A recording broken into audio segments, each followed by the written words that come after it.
నమస్తే, welcome to I news. నేను హిమ.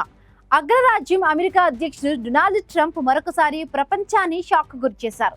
Denmark సార్వభౌమాధికారంలో ఉన్న గ్రీన్లాండ్ను అమెరికా స్వాధీనం చేసుకుంటుందని ఆయన ప్రకటించడం ఇప్పుడు అంతర్జాతీయ స్థాయిలో పెను తుఫాను సృష్టిస్తోంది. అసలు ట్రంప్ గ్రీన్లాండ్ పై ఎందుకు కన్నేశారు? దీనివల్ల నాటో కూటమి విచ్ఛిన్నం కాబోతోందా? ఇప్పుడు మన స్పెషల్ స్టోరీలో చూద్దాం. ప్రపంచ రాజకీయాల్లో డొనాల్డ్ ట్రంప్ మరొక పేరు సంచలనానికి తెరలేపారు.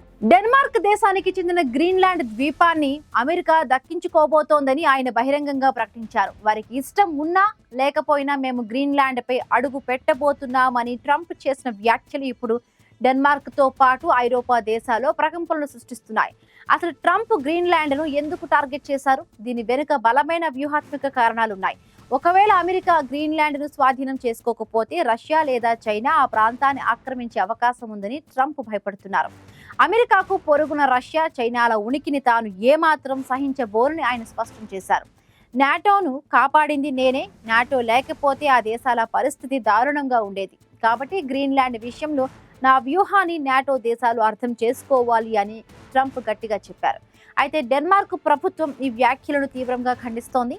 అంతర్జాతీయ చట్టాలను గౌరవించాలని, చిన్న దేశాల స్వేచ్ఛను కాలరాయడం సరికాదని వారు వాదిస్తున్నారు. డెన్మార్క్ ప్రధాని ఈ ప్రకటనను అత్యంత ఆందోళనకరమని అభివర్ణించారు.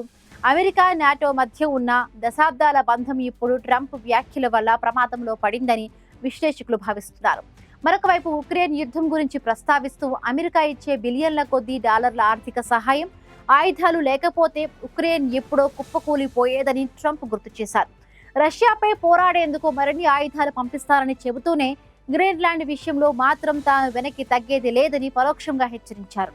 ట్రంప్ తీసుకున్న ఈ నిర్ణయం అమెరికాను నాటో నుండి దూరం చేస్తుందా లేక తన పంతాన్ని నెగ్గించుకుంటారా అన్నది ఇప్పుడు ప్రపంచ దేశాల ముందున్న అతిపెద్ద ప్రశ్న.